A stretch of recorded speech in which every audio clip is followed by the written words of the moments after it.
Filipinos are a resilient people living in a land that demands strength. In the islands of the Philippines, survival is a way of life. The country stands on the Pacific Ring of Fire, where the earth shakes without warning and mountains breathe fire. From north to south, nature tests the people's endurance. Typhoons strike nearly 4 times a year, ripping through towns and coasts. After the storms come the floods, flash floods that swallow villages overnight, and landslides that bury fields once rich with rice. When the rains finally end, the sun turns merciless. The drought named El Niño creeps in, drying rivers and cracking the land. In a world so unpredictable, food must learn to last. For centuries, Filipinos have preserved life through salt, smoke, vinegar, and sun. They stockpile foods that survive disaster. The golden tuyo hangs by windows. The deep aroma of bagoong ferments in jars. The sweetness of panucha hardens like stone, then softens again in heat. Every bite carries history, shaped by storms and hunger. These are more than ingredients.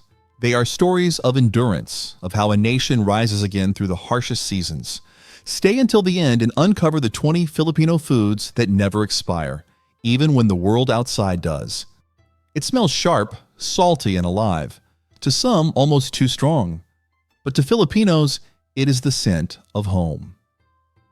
In the heat of a coastal village, clay jars stand under the sun, filled with layers of fish and sea salt.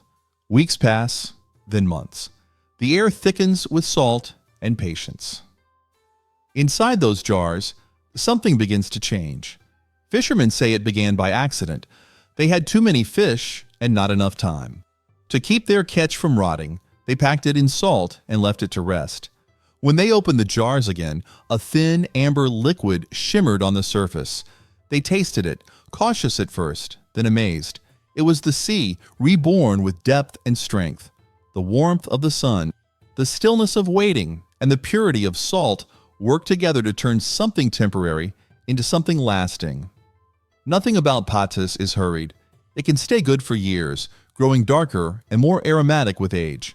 In Filipino kitchens, a single bottle sits by every stove.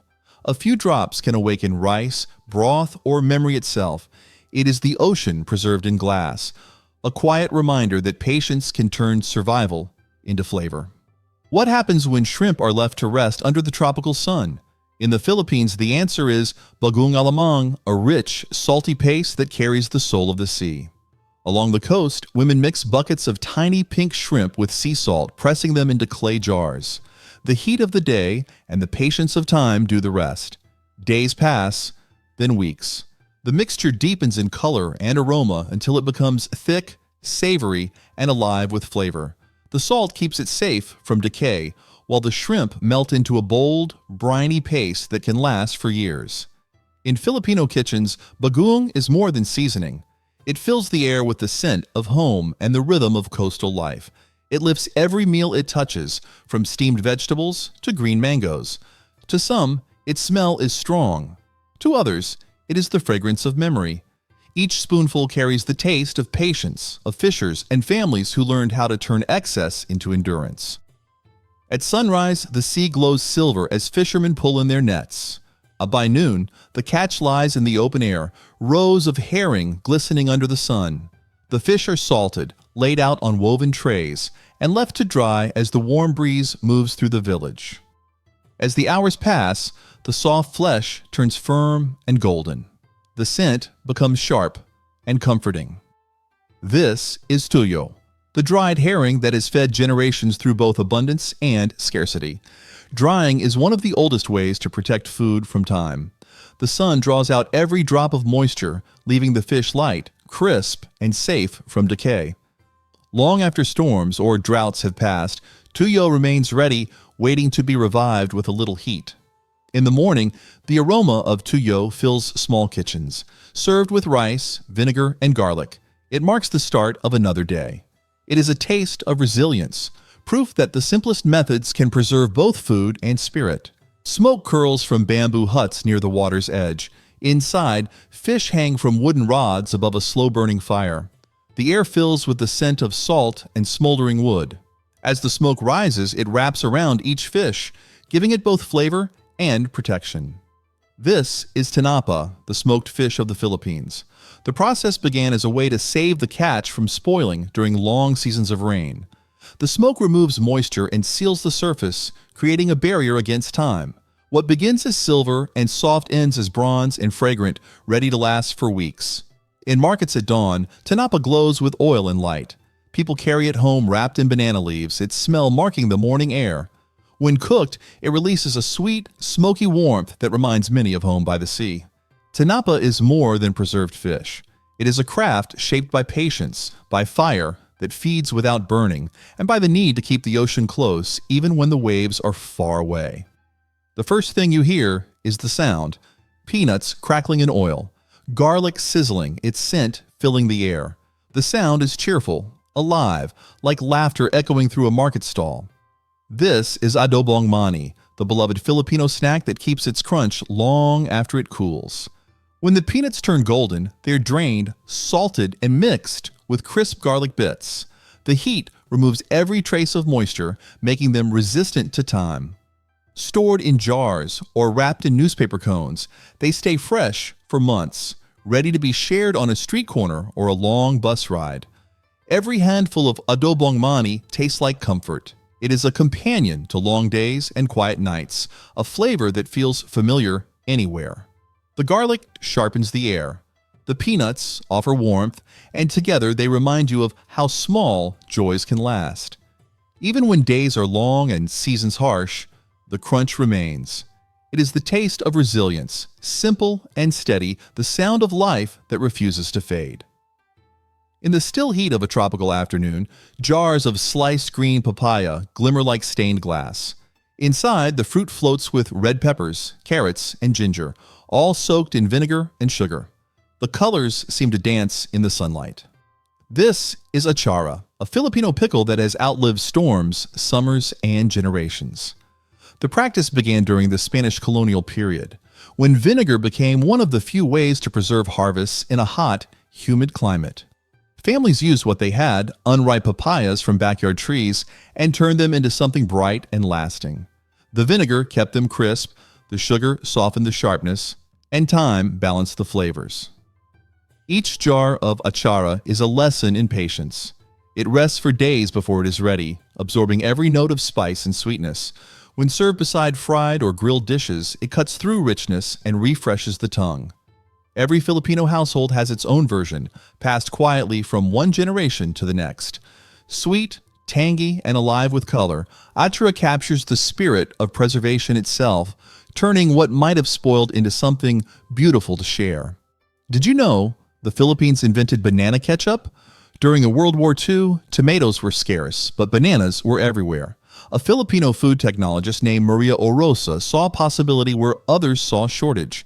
She mashed ripe bananas, mixed them with vinegar, sugar, and spices, and added a splash of red coloring. The result was a sauce that looked like ketchup, but carried the sweetness of the tropics. Banana ketchup was born from creativity in crisis. It did not rely on imports or factories. It relied on what the land offered freely. The natural sugars from bananas preserved the sauce for long periods, while vinegar kept it safe from spoilage. Over time, banana ketchup became more than an invention. It became a flavor of identity. Children grew up with it on fried chicken, hot dogs, and omelets. It was both comfort and pride, a symbol of how Filipinos turned scarcity into abundance. Today, it remains a fixture on tables across the country and beyond. In every bottle is the story of resilience, of a nation that transformed necessity into flavor and proved that invention often begins in the hardest times. In the northern plains of Ilocos, the air smells faintly of molasses and smoke. Farmers cut down tall sugarcane, their knives flashing under the sun. The juice is boiled, cooled, and left to rest in clay jars. Weeks later, it begins to bubble and breathe.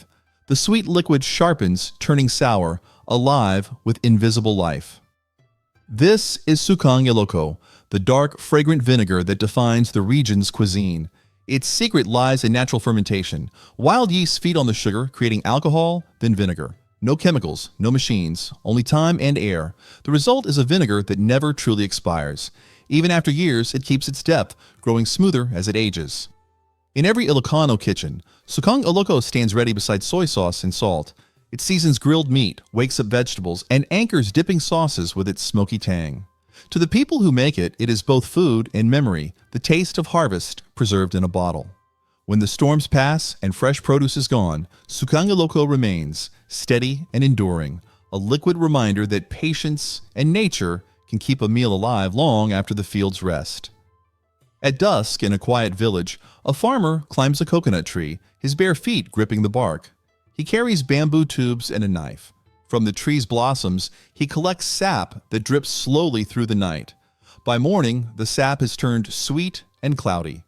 In the hands of distillers, it becomes lambanog, a clear coconut liquor known as the Philippine vodka. The tradition dates back centuries, when island communities learned to ferment and distill the sap of the coconut flower. The process was simple but precise. The fresh sap was left to ferment, then boiled to separate alcohol from water. What emerged was a strong, smooth spirit that could last indefinitely when sealed. Stored in glass bottles or earthen jars, lambanog stays pure for years. The alcohol preserves itself, immune to time and weather. In villages, it is shared at gatherings, weddings, and harvest festivals. Each sip carries the scent of smoke, fruit, and earth. Lambanog is more than a drink. It is a celebration of craft, the meeting of patience and fire. It reminds those who taste it that even the simplest ingredients can carry the strength of generations. In small roadside stalls, golden discs of hardened sugar glint under the sun. They smell of smoke and coconut, their surface rough and crystalline. This is panucha, a traditional palm sugar cake that can outlast almost anything. The process begins with sap collected from coconut or nipa palms. The liquid is boiled in wide iron pots until it thickens into syrup. Workers stir constantly with long, wooden paddles, the heat rising in waves. When the syrup darkens to amber, it is poured into coconut shells or molds to cool and harden. Once solid, it can be stored for years without losing its sweetness. Its strength lies in its purity. With almost no moisture and high natural sugar content, panucha resists spoilage. When needed, it can be melted back into syrup or grated into desserts and sauces. In Filipino homes, panucha sweetens everything from coffee to native delicacies. It is simple, sturdy, and enduring, a reflection of the people who make it. Every golden disc tells a story of patience and fire, of sugar turned into stone and preserved through time. It is sweetness that refuses to fade, a promise of warmth even when the seasons change.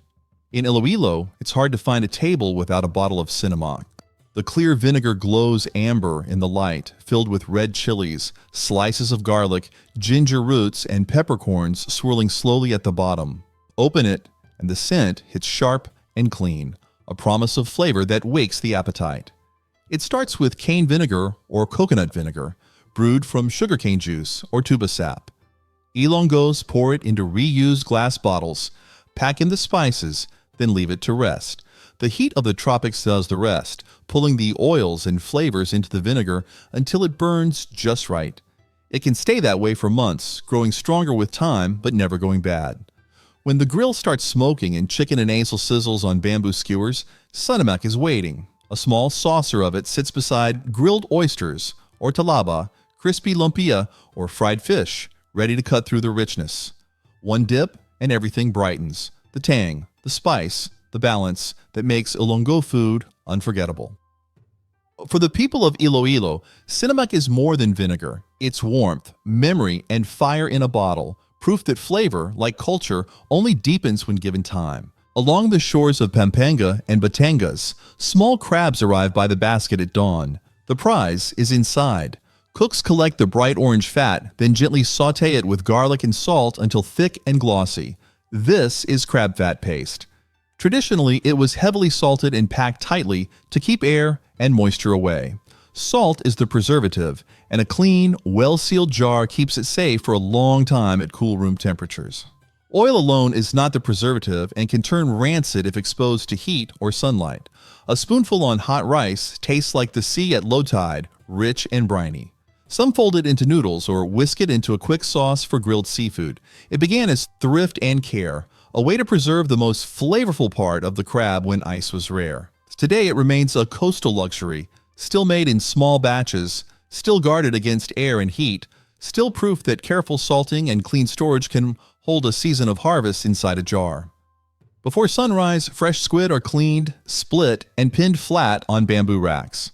The sun and wind do the work. Water leaves the flesh, salt concentrates, and the sea's scent grows stronger. This is dried squid, pusit tuyo. Properly dried, it stores well in sealed containers away from humidity. Rehydration is simple. A quick grill or pan fry brings it back to life, edges curling, aroma filling the kitchen. Filipinos eat it with garlic rice and vinegar or share it as a pulutan snack. Drying is one of the oldest safeguards against spoilage because bacteria need moisture to grow. Once the squid is fully dried and kept dry, it keeps its quality for many months. If exposed to damp air, it softens and should be used quickly. Nothing here is complicated. Just salt in the flesh, sun on the skin, and a clean jar afterwards. Every bite carries smoke from the charcoal, the sting of vinegar, and the memory of a shoreline at low tide. The storm cuts power. A kettle boils on a gas stove. A packet of Lucky Me Pants at Canton or Payless Instant Mommy waits on the counter. In minutes, the room smells of soy, garlic, and comfort. Instant noodles earned their place in Filipino cupboards because they are light, cheap, and quick to make. Their shelf life is long for a modern food, often around 6 to 12 months when stored cool and dry. The process explains why. Noodles are steamed, dehydrated by frying or hot air, then sealed to keep moisture out. The seasoning is packed dry. Check best. Before dates, keep them away from heat and light, and they stay reliable during blackouts and floods. Students cook them on dorm stoves. Families lean on them when markets are closed. They are not meant to last forever. They are meant to be there when you need something warm, fast, and steady. In the Cordillera Highlands, slabs of pork are rubbed with salt, then dried in mountain air or smoked above slow fires. Some families store pieces in clean ash to keep them dry and safe from insects. This is ATAG. Salt draws out moisture. Smoke and airflow keep bacteria at bay. Properly cured and kept dry, ATAG holds for many months and lends deep savor to stews like pinnick pecan. Its flavor is firm and smoky, with a pine note from local wood. ATAG grew from geography. Roads were few, markets far, and winters cold. Curing meant meat through lean seasons. The rules are simple and strict. Enough salt to penetrate. Enough smoke or sun to drive out water. A cool, dry place afterward. When a slice hits simmering broth, the aroma is immediate. It tastes of patience, clean air, and fires tended day after day. It is mountain wisdom preserved in meat. Long before the Spaniards arrived, the early peoples of the islands were already simmering meat in vinegar and salt to make it last in the tropical heat. It was a clever way to preserve food long before the concept of Filipino even existed. Archaeological and written records later confirmed that this ancient cooking method predated colonial times. When the Spaniards encountered it, they called it adobo, from the Spanish word adobar, meaning to marinate, but the essence was native: vinegar, salt, garlic, and thyme. Across the islands, each region gave it its own soul. In Luzon, adobo sa puti is made without soy sauce, pure with vinegar and garlic. In Cebu, humba adds sweetness and fermented beans. In Bicol, coconut milk turns it into adobo salgada, rich and spicy. And in Mindanao, shredded adobo is tucked into rice packets called pastil, sold at roadside stalls. Every island, every kitchen guards its version. There is no single recipe, only the shared scent of simmering vinegar and garlic drifting through homes. What began as preservation has become identity. Adobo endures, carrying the memory of ancient kitchens that learned how to keep food and spirit alive through time. Did you know that tapa began as a way for travelers and farmers to keep meat edible for long journeys under the tropical sun? Before refrigeration existed, thin slices of beef or carabao meat were rubbed with salt and vinegar, then laid under the sun to dry. The result was tender, preserved meat that could last for weeks. As years passed, cooks began adding soy sauce, garlic, and sugar to the marinade, giving the meat a sweet, savory flavor that turned necessity into comfort. When fried, the slices become crisp at the edges, soft inside, and rich with the aroma of smoke and garlic. Today, tapsilog or tapa with garlic rice and fried egg is a breakfast staple across the Philippines. From roadside eateries to home kitchens, it remains a favorite meal for any hour of the day. Behind that familiar plate lies centuries of knowledge about preservation and care.